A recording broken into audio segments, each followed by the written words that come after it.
The following compilation features unsettling and spine-chilling tales sourced from Reddit's horror communities. Reader discretion is strongly advised. These narratives may contain graphic descriptions, psychological distress, and themes that could unsettle sensitive individuals.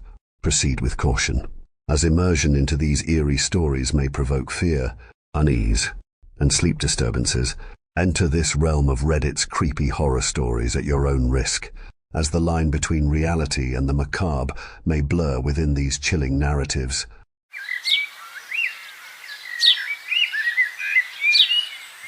I know this is going to take a long time to explain. I'm not going to shorten it down or summarize it. Every detail needs to be said, even if this is the last thing I write. My name doesn't matter. I'd tell you which street I'm on if I even knew. I don't, though. It could be anywhere, and I've been driving so long that I don't even remember much on which street I was on. It's no use going back, I suppose. I've already tried that. Multiple times. My texts and calls aren't going through, and even this is slow and laggy to type. I don't know what else to do, as I know I probably won't leave this road, but I'll tell you how it happened, or at least all I remember. My job is not desirable. It's just to get by, really. The night shift at the front desk of a motel. I have fellow co-workers, and I'm not scared of staying there at night. Plus, I enjoy the peace and quiet of the sleepy motel. Working with families complaining about too much noise in their room is the bad part. It happens too often. People mad at me for their neighbors. My job is what started all of this, really, if you think about it. I had a pounding headache as I drove the 25-minute drive to work. I wasn't paying full attention to the turns. It isn't exactly fun to have to be at work at 8 o'clock p.m. every night and then finally get home at 5 o'clock a.m. every night. That's why I figured I had a headache. Too much work, not enough sleep. I finally took a turn which set me off. I drove on for a while, car rattling and bumping on what I thought was my familiar gravel road that meant I was getting close. I never saw anyone else on it, just thick, calming darkness all around my car. This road meant I was close, and just in time. I pulled out my granola bar to nibble on to hopefully ward off the hunger for a while. Just as I was ripping the ticked green wrapper, something caught my eye. Just so everyone knows, the road is barely wide enough for two normal-sized cars side to side. It is a back road too, so usually no one walks or even drives on it. But things were different that day. There was a tiny body, one of a child maybe, walking on the side of the road. It was kicking rocks as it went, little kid style, and swinging its short arms. This made me smile for a short second before feeling a bit uneasy. Why was a child out on a nearly deserted road in the middle of the dark? I slowed down a bit to look closer. Maybe this wasn't a child at all. Maybe I'd got it all wrong. No, this was clearly a little kid, not only because of height, but the scrawny, awkward shape of kids.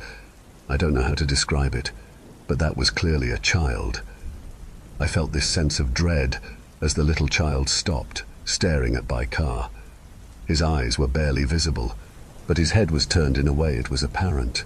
Then he started walking up to my car while I was still moving.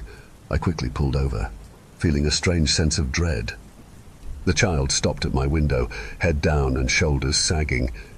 He looked ashamed. "Mrs.," he murmurs quietly, "get off the road." I frowned, a bit surprised at the kid's bluntness. "I can't do that, buddy," I said slowly, not sure what else to do. "Are you all right?" I'm a bit socially awkward, so I talk slowly and strangely sometimes, saying words I don't mean. Talking to children is even worse because of their honesty and tantrums, but I can't just leave one in the dark. The kid looked up. His eyes were green and his hair was a curly black, matted into a rug on his tiny head. I nearly gasped at his bruised and dirt-encrusted face. His lips were dry, cracked and bleeding with multiple sores. I couldn't believe the shape he was in. Dirty, bruised, and pale-looking. His lips opened, making a choking sound that turned into words. "No." The boy smiled a bit. He was missing multiple teeth, and the remaining ones were tainted a sickly yellow. "I like my job." I couldn't even process the words. My throat was too dry to cough out even a few words, so I just stared. The disheveled boy's smile morphed into a toothy grin.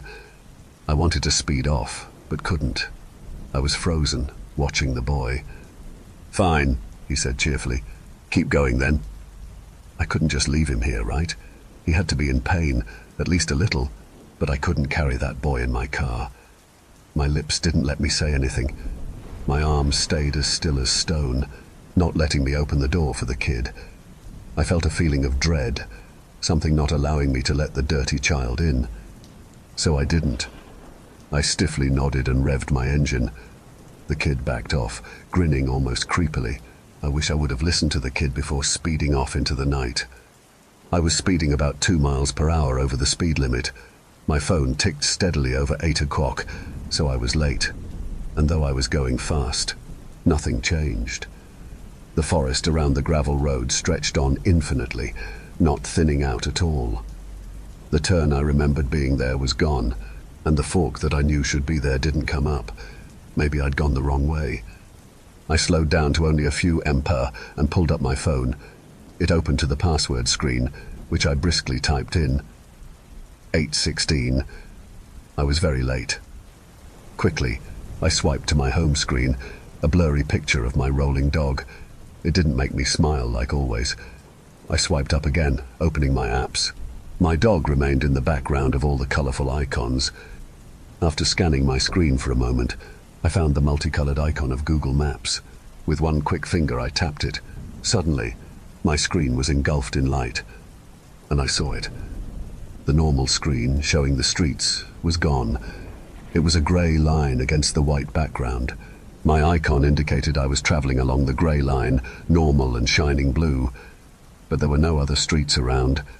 Just this one, a straight line. It's hard to describe just seeing something so blank that is usually full. And to top it off, the street doesn't have a name marked across it, and it looks all too long. There are no destinations posted along it, making it seem eerie and outright scary. I gasped a little, looking up at the infinite stretch of gravel ahead of me. A shape cut through the darkness. 2 small blobs of light, accompanying a vaguely humanoid shape, except taller, with long and skinny legs and arms. It was clear it was looking at me, the blobs of light straight where a face would be. I let out a little squeal, turning around quickly. I don't know how long it's been. I've tried calling 911, but it's not going through.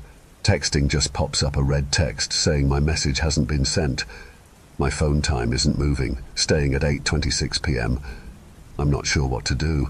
I'm terrified seeing that thing everywhere I turn. It towers over the car, at least 8 feet tall. I need to stop. I feel weak, like I might vomit. I'm flying across the road, seeing that figure running with me. I think I might crash, but I'm trying to control the car. I've slowed as I'm typing this, trying to find a way out, but it just keeps going. I remember something else happened, but it feels like it's been days, yet it is still pitch dark. And every time I look, that thing is running closer and closer.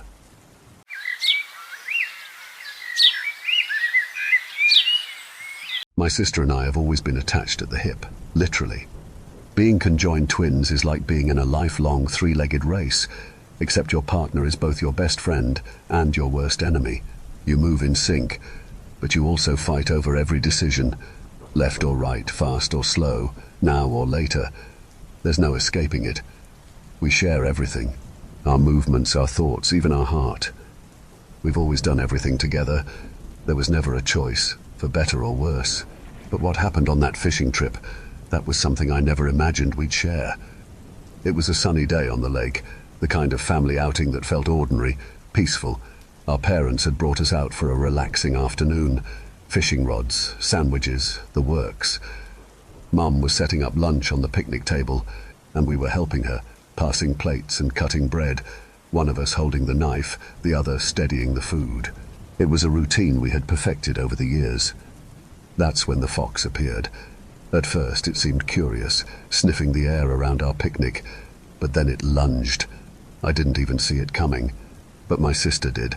It clamped down on her arm, snarling, its teeth sinking deep into her flesh. She screamed, a sound that echoed through me like a thunderclap.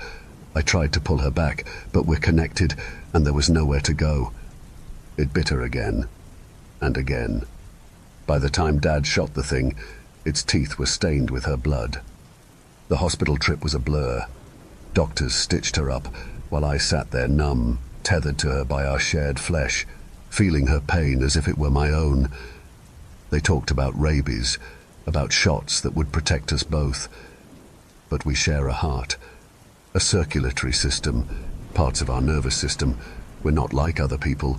The treatment didn't work. Days passed, and my sister started to change. At first it was small things, restlessness, twitching. She complained of feeling hot, then cold. Her eyes became wild, darting around as if they were tracking something I couldn't see. I could feel the heat radiating off her, our bodies connected, her fever coursing through me. I got tired, but not like her. She wouldn't sleep, her muscles tensing, her breath coming in quick, shallow bursts. Then came the violence. One night, while we were alone in our hospital room, she turned on me. It was as if something inside her had snapped.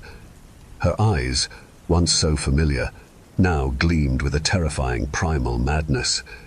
Before I could even call for help, she lunged at me, teeth bared, her fingers clawing at my skin. We fought, struggling against each other, but I couldn't escape her. Not when we were bound together, our bodies tethered by flesh and bone. She bit me twice before the nurses rushed in, sedating her, pulling her back just enough to keep me alive. Now, I sit here in this cold, sterile room, waiting. The doctors say she has rabies, and it's too late for her. They've tried every treatment, every sedative, but nothing seems to calm the animal inside her for long. She's dangerous, violent. She's not her anymore. They've separated us as much as they can. Horizontal cushioned bars attached to the hospital bed, fabricated to fit between us safely and securely. The dense, padded plastic presses against our upper torsos, snug around our ribs, soft enough to protect our skin, yet firm enough to keep us apart. It's an unyielding divider, designed specifically to restrain her without hurting me, a desperate measure to contain the growing madness. I can still hear her, though, low, guttural growls, her shallow, rapid breaths. Sometimes she laughs, a twisted, hollow sound that no longer belongs to her. I can feel the infection inside her, pulsing through our shared heart, our connected blood. The doctors check me constantly, waiting for any sign that I might be next. But so far, I've remained lucid. Every day, I watch her through the bars, her eyes wild, her body twitching in its restraints, and I wonder how much longer I can hold out. She's been sedated for days now, slipping in and out of consciousness, but even in sleep, I can feel her presence gnawing at the edges of my mind. Every now and then, her body jerks violently against the restraints, the metal rattling as if she's trying to break free. The worst part isn't the separation, it's the waiting, knowing that I'm losing her, knowing that she's still there, but no longer the sister I've always known. The doctors tell me she's gone, that the rabies has taken her mind, her soul, everything that made her my sister. But we share a body. I can still feel her. I can still feel the rage, the hunger seeping into me. They told me I should say goodbye, but how can I? We've shared everything, every moment, every breath for as long as I can remember. How do you say goodbye to someone when you're not only losing them, but losing yourself too? When every word sticks in your throat because you're not just letting go of your sister, you're saying goodbye to your loved ones, to everything, before you even have the chance to mourn the loss of yourself. How do you face the end when it's not just hers but yours too, creeping closer with every breath? Every time I feel our heartbeat, I feel weaker. I whispered to her today. I told her I loved her, even though I know she's not really there anymore. I told her I'm sorry, that I didn't know how to save her. I'm typing my final goodbye, searching for the right words. The room is quiet, except for the faint hum of the machines around us. My hands tremble, the weight of everything pressing down as I try to let go, but then I feel it, a subtle, disturbing shift beside me. I glance over and my blood runs cold. My sister's wide, bloodshot eyes are open, staring at me through the cushioned bars. Her lips curl into a maniacal smile, teeth gleaming in a way that makes my stomach twist. She doesn't blink, just keeps smiling as her body jerks harder, the restraints straining under her movements. I freeze. The words on the screen blur, my hand hovering over the keyboard, forgotten. My sister is awake. Thank you for venturing into the darkness with us. If you dare to explore further, be sure to subscribe to our channel for more spine-tingling tales of horror and the supernatural. Remember, the shadows hold endless mysteries, waiting to be unveiled. Stay tuned for more bone-chilling stories as we continue to traverse the eerie depths of the unknown together. Until next time, may your dreams be free from the haunting echoes of our tales. Or perhaps not.